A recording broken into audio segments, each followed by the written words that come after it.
बिस्मिल्लाहिर्रहमानिर्रहीम। अस्सलाम वालेकुम व्यूवर्स, कैसे हैं आप सब लोग। उम्मीद करती हूँ खैरियत से होंगे। अल्लाह ताला आप लोगों को अपने घरों में शादो आबाद रखे।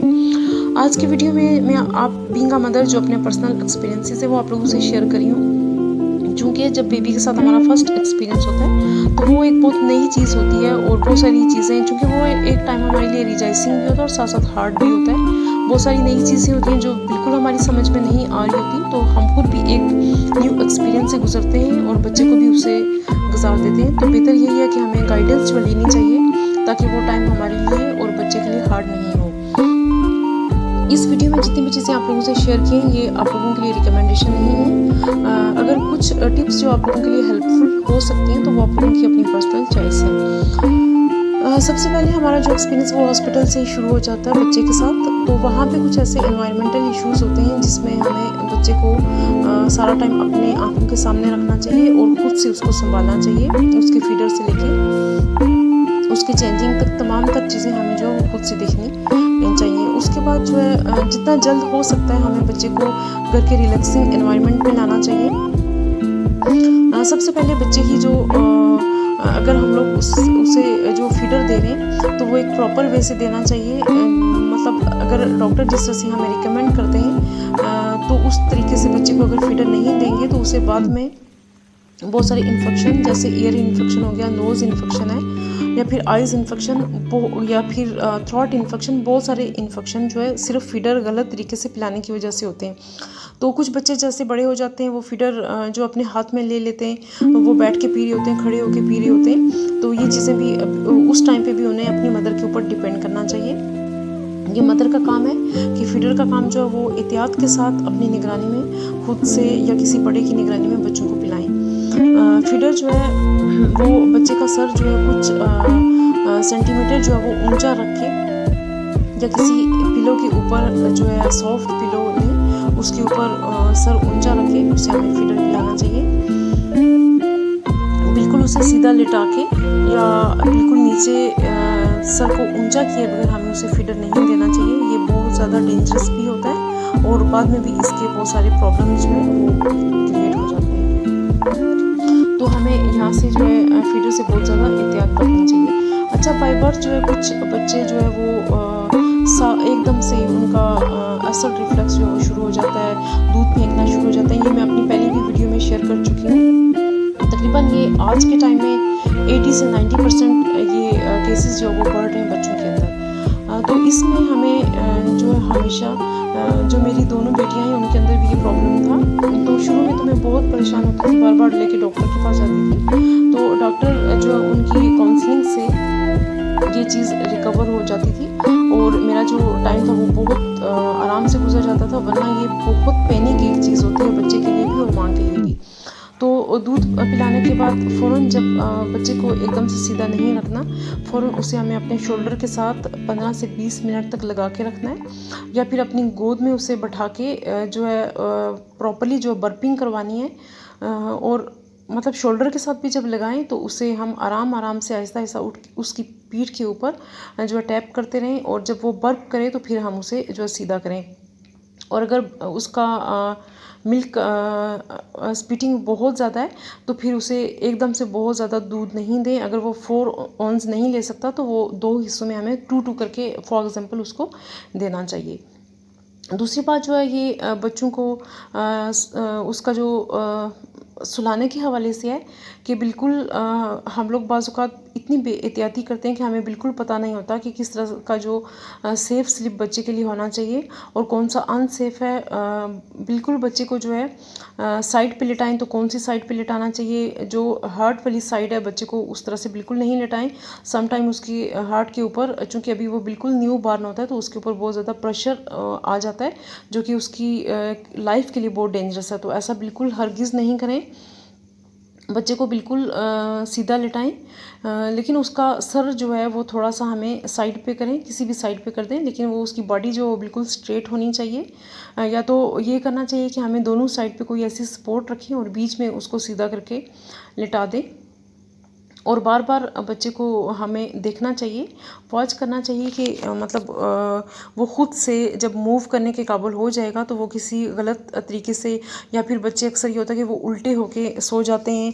बाज़ औक़ात ये होता है कि पिलो हम लोग साइड पे रखते हैं लेकिन वो अपने ऊपर डाल देते हैं या पिलो के नीचे अपना सर घुसा देते हैं। तो बच्चे को, या फिर अगर वो ब्लैंकेट रखा हुआ है तो कोई भी बड़ा जो ब्लैंकेट है वो बच्चे के ब्लैंकेट के अलावा हमें उसके ऊपर नहीं रखना चाहिए। वो बाज़ औक़ात बिल्कुल फेस को कवर कर लेते हैं तो वो उनकी सांस वगैरह भी रुकने का जो है अंदेशा होता है। इसलिए ये चीज़ें हमें जो है उनका फेस खुला रखना चाहिए और कम्प्लीटली जो है इन पे अमल करना चाहिए।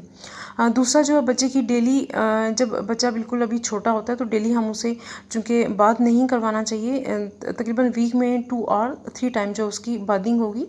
अभी जब वो 1 मंथ तक के अंदर है तो उसके बाद तो हम लोग डेली, अगर समर सीज़न हो तो उसको बात करवा सकते हैं।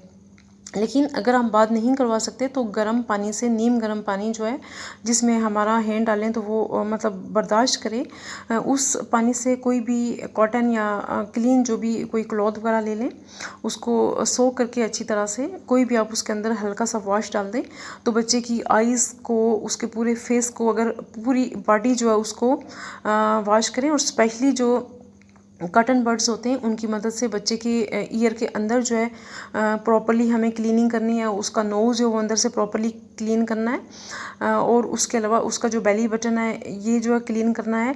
बच्चे के जितने भी जॉइंट्स हैं, जैसे फिंगर्स के अंदर की जगह है, चाहे वो हाथों की फिंगर्स हैं या पाँव की फिंगर्स हैं, उनको भी 1 बाय 1 ओपन करके अच्छे से डेली इसको, जब हम सुबह में बच्चे को चेंज करते हैं या रात को सोने से पहले चेंज करते हैं, तो अगर हो सके तो 2 टाइम नहीं तो 1 टाइम हमें उसको जो है प्रॉपर्ली क्लीन करना चाहिए। और उसके बाद अगर बच्चे को हमने बाथ करवाना है तो वो डायरेक्टली आप बच्चे को जो है वो पानी में नहीं डालें, बल्कि कोई भी शुरू में 1 महीने तक हमें कोई भी स्पॉन्ज वगैरह जो है उसको लेके, या कोई भी लोफा वगैरह जो सॉफ्ट बच्चों के लिए होते हैं स्पेशली, उनके साथ बच्चे को आप क्लीन करें या बाथ करवाएं उसको। उसके बाद न्यू बॉर्न्स के लिए सबसे ज़्यादा जो इशू होता है मदर्स के लिए, जब उनका फर्स्ट एक्सपीरियंस है कि हमें किस तरह बच्चे को ड्रेसअप करना चाहिए, तो अक्सर डॉक्टर भी यही बताते हैं कि बच्चे की जो ड्रेसिंग है, एक तो ये है कि हमें समर और विंटर के हिसाब से डेफिनेटली उसकी ड्रेसिंग करनी होती है। लेकिन बाज़ औक़ात हम लोग इतना बच्चे को गर्म कर देते हैं कि जो उसके लिए बहुत नुकसानदेह होता है, और बाज़ औक़ात हम उसको बहुत ठंडा जो है ड्रेसेस पहना देते हैं और हमें फ़ील नहीं होता, लेकिन बच्चा जो है वो उसे फील होता है।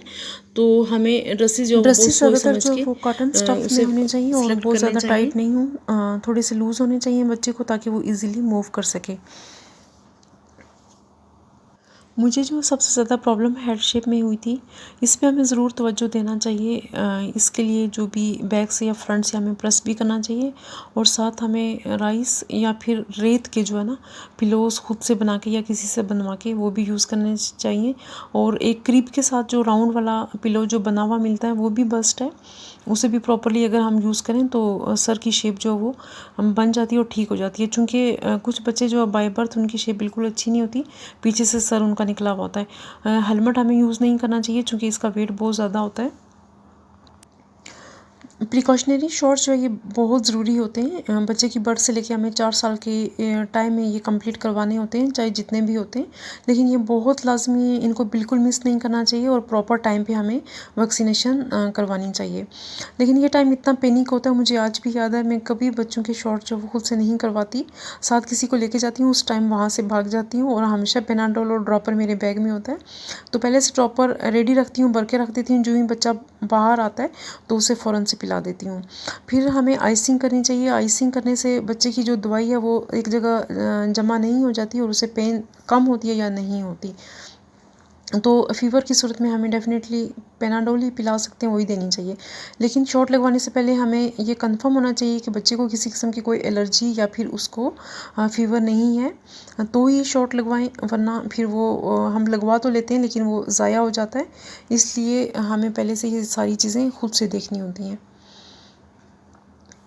बच्चे से रिलेटेड तमाम इक्विपमेंट्स जो है वो उन्हें हमें प्रॉपर्ली क्लीन करना चाहिए, लेकिन फीडर की सफाई बहुत ज़रूरी है।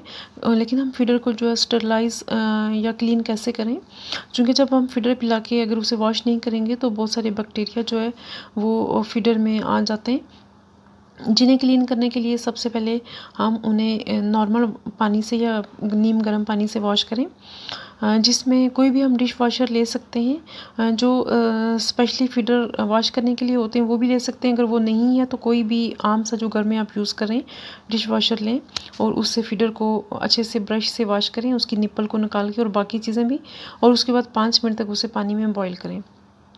बॉईल करने के बाद किसी सॉफ्ट चीज़ से हम उसे निकाल दें और वो क्लीन हो जाते हैं। इसके बाद हमें बच्चे को जो है पेसिफायर देना चाहिए, यूज़ करवाना चाहिए। इसकी सफाई का भी हमें बहुत ख्याल रखना पड़ता है। बच्चा बार बार मुंह में डालता है फिर निकालता है, लेकिन अगर हम वैसे ही मेरे ख्याल से मैंने तो यूज़ नहीं करवाया, ना इसकी मुझे कोई ज़रूरत पड़ी है। अगर एक बच्चे को आदत बन जाती है जो बाद में नहीं छोड़ता, तो मेरे ख्याल से तो ये नहीं करवाना चाहिए। एक तो सफाई का मसला होता है और दूसरा आजकल जो पेसिफायर आते हैं वो बहुत बड़े साइज़ में होते हैं। बच्चे की लिप्स की शेप ख़राब होती है और नोज़ की शेप ख़राब होती है। तो मेरे ख्याल से मैं तो यही रिकमेंड करूँगी कि ये बिल्कुल नहीं यूज़ करवाएं। इससे बेहतर यही है कि बच्चे को खुद स्पेशल हमें टाइम देना चाहिए, उसे बाकी चीज़ों में बिज़ी रखना चाहिए ताकि इसकी ज़रूरत नहीं पड़े। बहरहाल टीदर जो है ये ज़रूरी है, जब बच्चा दांत निकालना शुरू तो टीदर उसको देना चाहिए, लेकिन सफाई का भी ख़ास ख्याल रखना चाहिए। अगर आप लोगों को मेरी ये वीडियो पसंद आई तो इसे सब्सक्राइब करें, शेयर भी करें, लाइक और एक कमेंट भी करें। मुझे हमेशा आप लोगों के कमेंट का इंतज़ार रहता है। मिलते हैं नेक्स्ट वीडियो में, तब तक अपना ख्याल रखिएगा। अल्लाह हाफ़िज़।